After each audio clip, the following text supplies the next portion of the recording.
Banking आणि finance business सुरू करायचा आहे, ज्यामध्ये आपल्याला डिपॉझिट घेता आलं पाहिजे आणि मार्केटला लोनही वाटप करता आलं पाहिजे, खर्चही कमी पाहिजे आणि जी सुरुवात आहे तर ती छोट्या लेवलवर सुरुवात करण्याचा प्लॅन करत आहात तर तुमच्यासाठी एक ऑप्शन आहे क्रेडिट कोऑपरेटिव्ह सोसायटी म्हणजेच पतसंस्था. याद्वारे आपण आरबीआय लायसन्स शिवाय मार्केटमधून डिपॉझिट कलेक्ट करू शकतो आणि मार्केटला लोनही वाटप करू शकतो. नमस्कार, मी वैजनाथ गाडेकर सहकार समृद्धीमध्ये आपलं स्वागत करतो आहे. सहकार समृद्धी, जिथे आपण banking business registration, banking business audit and compliances, banking business setup आणि बँकिंग बिझनेसचा ग्रोथ इत्यादी सर्व्हिसेस आपल्याला प्रोव्हाइड करतो आहे. आणि आजच्या या व्हिडिओमध्ये आपल्याला बघायचं आहे की क्रेडिट कोऑपरेटिव्ह सोसायटी एक्झॅक्टली काय आहे, या सोसायटीच्या मार्फत आपण काय काय सर्व्हिसेस प्रोव्हाइड करू शकतो, की पतसंस्था सुरू करण्यासाठी मिनिमम कॅपिटल रिक्वायरमेंट किती लागेल आणि रजिस्ट्रेशनची प्रोसेस एक्झॅक्टली काय आहे,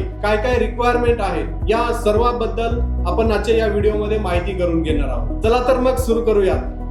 तर काय आहे क्रेडिट कोऑपरेटिव्ह सोसायटी? बघा, क्रेडिट कोऑपरेटिव्ह सोसायटी एक अशी सोसायटी असते जी की Maharashtra state cooperative society act याद्वारे रजिस्टर्ड आणि नियंत्रित केले जाते. आता ज्या अर्थी ही क्रेडिट कोऑपरेटिव्ह सोसायटी आहे म्हणजेच पतसंस्था आहे, त्या अर्थी आपल्याला मार्केटमधून डिपॉझिट घेण्याचा अधिकार येतो आणि मार्केटला लोनही वाटप करण्याचा अधिकार मिळतो. ही जी काही क्रेडिट कोऑपरेटिव्ह सोसायटी आहे ती आपण गाव लेवलवर, तालुका लेवलवर, डिस्ट्रिक्ट लेवलवर, स्टेट लेवलवर सध्या तरी सुरू नाही करू शकत, तर इत्यादी लेवलवर आपल्याला ही पतसंस्था सुरू करता येते. ज्याप्रमाणे इतर मार्केटमध्ये ज्या काही बँका आहेत, एनबीएफसी आहेत, तर त्या रेग्युलेटेड असतात आरबीआयच्या बंधना. पण ही जी काही पतसंस्था आहे, ही पतसंस्था आरबीआयने स्पेशल आपल्याला एक्झम्पशन दिलेलं असल्या कारणाने आपल्याला आरबीआयचं लायसन्सची कुठलीही आवश्यकता नाही. विदाउट आरबीआय लायसन्स शिवाय आपण बँकिंग आणि फायनान्स सर्व्हिसेस आपल्या एरियामध्ये आपलं जे रजिस्ट्रेशन लेवल आहे तर त्यामध्ये या बँकिंग सर्व्हिसेस प्रोव्हाइड करू शकतो. आता आपल्याला बघायचं आहे की या क्रेडिट कोऑपरेटिव्ह सोसायटीचे असे विशेष कोणते फायदे आहेत, कोणते फायदे आपल्याला मिळणार आहेत त्याविषयी आपण बघणार आहोत. तर सर्वात महत्वाचा क्रेडिट कोऑपरेटिव्ह सोसायटीमध्ये आपल्याला हा फायदा मिळतो की आपण मार्केटमधून डिपॉझिट घेऊ शकतो आणि मार्केटला लोनही वाटप करू शकतो. इतर कुठेही हा अधिकार मिळत नाही.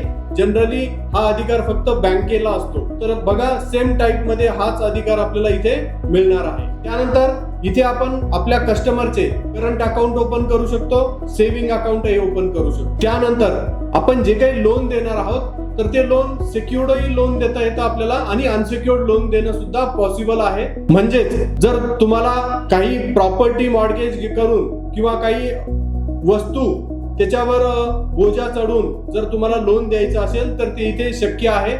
किंवा जर तुम्हाला काहीही मॉर्गेज न घेता जर पर्सनल लोन जर द्यायचं असेल तर तेही इथे पॉसिबल आहे. जसं तुम्ही मार्केटमध्ये बँका किंवा इतर एनबीएफसी बघता तर सेम त्या टाईप मध्ये सर्व सर्व्हिसेस इथे प्रोव्हाइड करणं तुम्हाला शक्य होणार आहे. आणि ही जी पतसंस्था आहे ही एक सेपरेट लिगल एंटिटी असल्यामुळे, म्हणजेच एक आर्टिफिशियल पर्सन असल्यामुळे या संस्थेला जर काही इन फ्युचर जर काही लॉस झाला तर तो जो लॉस आहे हा लॉस संस्थेचा असेल. आपल्या पर्सनल असेट मधून हा लॉस रिकव्हर नाही करता येत. जेवढी तुमची इन्व्हेस्टमेंट म्हणजे शेअर कॅपिटल या संस्थेमध्ये गुंतवलेलं असतं तर तिथपर्यंत तुमचा लॉस लिमिटेड असतो. आणि लास्ट आहे ब्रॉडर रीच, म्हणजेच जर तुम्ही ही संस्था तालुका लेवल किंवा डिस्ट्रिक्ट लेवल जर करणार असाल तर तालुका लेवल असेल तर पुढे तुम्ही डिस्ट्रिक्ट लेवलवर हे लायसन्स इन्क्रीज करू शकता. किंवा जर डिस्ट्रिक्ट लेवल पासून जर सुरुवात करणार असाल तर स्टेट लेवलवर तुम्ही जाऊ शकता आणि हळूहळू मल्टी स्टेट लेवलवर सुद्धा या पतसंस्थेचं काम आपण घेऊन जाऊ शकतो. किंवा त्याही पुढे जाऊन आरबीआयचं लायसन्स आल्यानंतर सहकारी बँक मध्ये कन्व्हर्जन करणं शक्य होणार आहे. आता ही जी संस्था आहे, ही जी पतसंस्था आहे, ही जर आपल्याला रजिस्टर करायची असेल तर अशा काय काय मिनिमम रिक्वायरमेंट्स आहे तर त्याबद्दल आपण माहिती घेणार आहोत. त्या अगोदर ही जी पतसंस्था आहे तर ही पतसंस्था 3 लेवलवर काम करते, म्हणजे 3 कॅटेगरीमध्ये काम करते. आता आपल्याला डिसाइड करायचं आहे की आपल्याला कोणत्या कॅटेगरीमध्ये रजिस्टर्ड करायचं आहे आणि बँकिंग बिझनेस सुरू करायचा आहे. ज्यामध्ये पहिली कॅटेगरी आहे महिलांची पतसंस्था, दुसरी कॅटेगरी आहे स्पेशल रिझर्व्ह कॅटेगरी पतसंस्था आणि तिसरी आहे जनरल पतसंस्था. आता याबद्दल आपण मी माझा जो स्लाइड आहे ते तुम्हाला शो होतच आहे, त्यामध्ये आपण बघू शकता. त्यानुसार प्रत्येक कॅटेगरीनुसार ज्या काही रिक्वायरमेंट आहे ते आपल्याला बघायचं आहे. सगळ्यात अगोदर आपण तालुका लेवलची जी पतसंस्था आहे त्यासाठी काय रिक्वायरमेंट आहे ते बघणार आहोत. तर बघा, तालुका लेवल जर तुम्हाला महिलांची तालुका लेवलवर पतसंस्था सुरू करायची असेल तर मिनिमम 11 डायरेक्टरची आवश्यकता आहे, ज्या की सर्व लेडीज असायला पाहिजे. त्यानंतर ज्या सभासद असणार आहे तर त्या महिला कमीत कमी 1000 असायला पाहिजे आणि जे कॅपिटल आहे तर ते कमीत कमी 10 लाख रुपयाचं कॅपिटल तुमच्याकडे असणं आवश्यक आहे. आता हे जे काही अपडेट मी तुम्हाला सांगत आहे हे आता जस्ट रिसेंटली म्हणजे ऑगस्ट 2025 च्या नंतर लागू होत आहे. त्या अगोदर जुना क्रायटेरिया होता, म्हणजे जे मेंबर आहेत तर ते कमी लागत होते, कॅपिटल जे आहे ते सुद्धा कमी लागत होतं, पण आता थोडं त्याच्यामध्ये वाढ करण्यात आलेली आहे. तर आता पुढची कॅटेगरी आपण बघणार आहोत, ज्यामध्ये रिझर्व्ह कॅटेगरीची पतसंस्था जर सुरू करायची असेल तर त्यासाठी 11 डायरेक्टरची आवश्यकता आहे, जे की कंपल्सरी SC किंवा STच असायला पाहिजे. त्यानंतर जे मेंबर आहे 2000 सभासद आपल्याकडे असणं आवश्यक आहे आणि जे कॅपिटल आहे तर ते 10 लाख रुपये मिनिमम कॅपिटल तुमच्याकडे असणं आवश्यक आहे. त्यानंतर पुढे जनरल कॅन्डिडेट ग्रुप म्हणजे जनरल पतसंस्था जर तुम्हाला करायची असेल, ज्यामध्ये तुम्ही महिलांनाही घेऊ शकता, पुरुषांनाही घेऊ शकता किंवा रिझर्व्ह कॅटेगरी जरी मधलं कुणी असेल तर तेही डायरेक्टर घेऊ शकता, म्हणजे कुणीही डायरेक्टर इथे होऊ शकतं. यामध्ये सुद्धा 11 जण कंपल्सरी डायरेक्टर असायला पाहिजेत. त्यानंतर जे मेंबर्स आहेत 3000 सभासद असायला पाहिजेत आणि जे कॅपिटल आहे 15 लाख रुपयाचं कॅपिटल तुमच्याकडे असायला पाहिजे. आता आपण पुढे बघणार आहोत डिस्ट्रिक्ट लेवल म्हणजे जिल्हा लेवलची पतसंस्था. यामध्ये सुद्धा सेम 3 कॅटेगरीज आपल्याला बघायला मिळतात. यामध्ये जी आपण महिलांची पतसंस्था आहे जिल्हा लेवल, त्यासाठी 11 डायरेक्टर्स लागतात, ज्या की महिला असायला पाहिजे. त्यानंतर 3000 सभासद असायला पाहिजे तुमच्याकडे, त्या सुद्धा महिलाच असायला पाहिजे आणि कॅपिटल जे आहे 20 लाख रुपयाचं कमीत कमी कॅपिटल तुमच्याकडे असायला पाहिजे. आता हे कॅपिटल कुठून मिळणार आहे? तर हे जे कॅपिटल आहे तुम्ही तुमचे जे सभासद आहे, तुमचे जे डायरेक्टर आहे यांच्याकडून जमा करण्याचा अधिकार आपल्याला येतो, हेही रजिस्ट्रेशनच्या अगोदरच. त्यानंतर रिझर्व्ह कॅटेगरी मध्ये जर आपल्याला रजिस्ट्रेशन जर करायचे असेल तर तिथेही 11 डायरेक्टर्स पाहिजे, 3000 मेंबर्स पाहिजे आणि 20 लाख रुपयाचं कॅपिटल तुमच्याकडे असणं आवश्यक आहे. पुढे जनरल तुम्हाला जर पतसंस्था करायची असेल तर त्यासाठी सुद्धा 11 डायरेक्टर्स, 3000 मेंबर्स आणि कॅपिटल जे आहे 50 लाख रुपये मिनिमम कॅपिटल तुमच्याकडे असायला पाहिजे. आता ही जी काही रिक्वायरमेंट आहे, ही जी रिक्वायरमेंट आहे स्पेसिफिक डिस्ट्रिक्ट साठी आहे. या व्यतिरिक्त जर तुम्ही राहत असलेलं जे ठिकाण आहे ते जर मेट्रो सिटी असेल, म्हणजे जसं पुणे, मुंबई असेल किंवा तुमचा भाग जर आदिवासी भाग असेल तर ही जी रिक्वायरमेंट आहे यामध्ये कमी होऊ शकतं किंवा जास्तही होऊ शकतं. म्हणजे जर तुम्ही मेट्रो सिटी मध्ये राहणार असाल तर मेंबर जास्त लागू शकतात, कॅपिटल जास्त लागू शकतं आणि जर तुम्ही आदिवासी जिल्ह्यामध्ये राहत असाल तर तुमची मेंबरची रिक्वायरमेंटही कमी होईल आणि कॅपिटलची रिक्वायरमेंटही कमी होईल. तर एक्झॅक्टली कोणत्या जिल्ह्यासाठी किती रिक्वायरमेंट आहे, काय रिक्वायरमेंट आहे याची जर तुम्हाला माहिती पाहिजे असेल तर जरूर आमच्या एक्सपर्ट सोबत तुम्हाला बोलायचं आहे, म्हणजे एक्झॅक्टली रिक्वायरमेंट तुम्हाला समजून जाईल. आता आपण बघणार आहोत की क्रेडिट कोऑपरेटिव्ह सोसायटी रजिस्टर्ड करण्यासाठी असे चेकलिस्ट म्हणजे काय काय डॉक्युमेंटेशन आणि काय प्रोसेस आहे त्याबद्दल माहिती घेणार आहोत. तर जसं मी आता सांगितल्याप्रमाणे सगळ्यात अगोदर तुम्हाला 11 जणांची एक बोर्ड ऑफ डायरेक्टर्स उभा करायचा आहे, ज्यामध्ये सगळे डायरेक्टर्स असायला पाहिजे आणि या सर्व डायरेक्टर्स मध्ये कंपल्सरी 2 महिला असणं आवश्यक आहे आणि एक व्यक्ती असा असायला पाहिजे जो की SC किंवा ST या कॅटेगरी मधून येत आहे. त्यानंतर आपल्याला सर्व ठराव घ्यायचे आहेत आणि ठराव घेतल्यानंतर आपल्या सोसायटीचं नाव काय आपल्याला डिसाईड करायचं आहे, तर त्याबद्दल तुम्हाला चर्चा करायची आहे. ते तसा ठराव घ्यायचा आहे आणि ते 3 नाव तुम्ही आमच्याकडे देऊ शकता किंवा आपल्याला जे रजिस्ट्रेशन प्रोसेस आहे त्या 3 नावासहित तुम्ही रजिस्ट्रेशन प्रोसेस किंवा रजिस्ट्रेशन ऍप्लिकेशन किंवा नेम रिझर्वेशन ऍप्लिकेशन तुम्हाला हे करायचं आहे. आता सोबतच तुम्हाला सर्व जे तुमचे मेंबर्स आहेत त्यांचे सर्वांचे केवायसी मध्ये तुम्हाला फक्त मेंबरचे आधार कार्ड घ्यायचे आहे. त्यांचा मोबाईल नंबर घेतला तर आणखी चांगलं आणि त्यांच्याकडून जे काही शेअर कॅपिटल तुम्ही घेणार आहात त्याची त्यांना रिसीट द्यायची आहे आणि तसा रेकॉर्ड आपल्याकडे मेंटेन ठेवायचा आहे.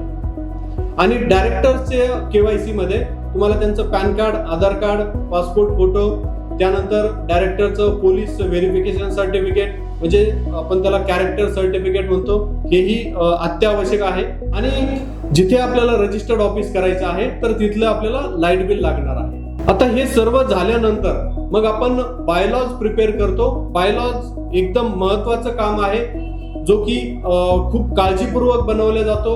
यासाठी तुम्हाला प्रोफेशनलचीच मदत घेणं आवश्यक आहे. तुम्ही स्वतः बायलॉज प्रिपेअर नाही करू शकणार.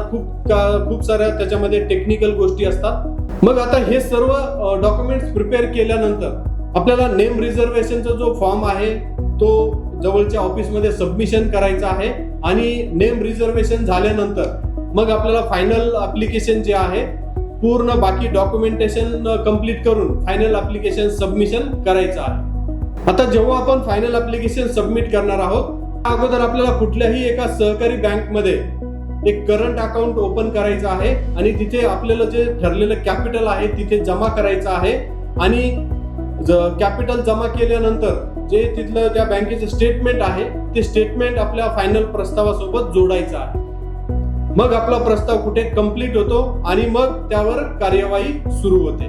मग जो आपल्या तालुक्याचा रजिस्टर आहे किंवा जिल्ह्याचा रजिस्ट्रार आहे तर यांच्या मार्फत आपला जो प्रस्ताव आहे पूर्ण पडताळणी होते. त्यामध्ये काही जर त्रुटी आढळल्या त्यांना तर त्याची आपल्याला पुन्हा मागणी होते.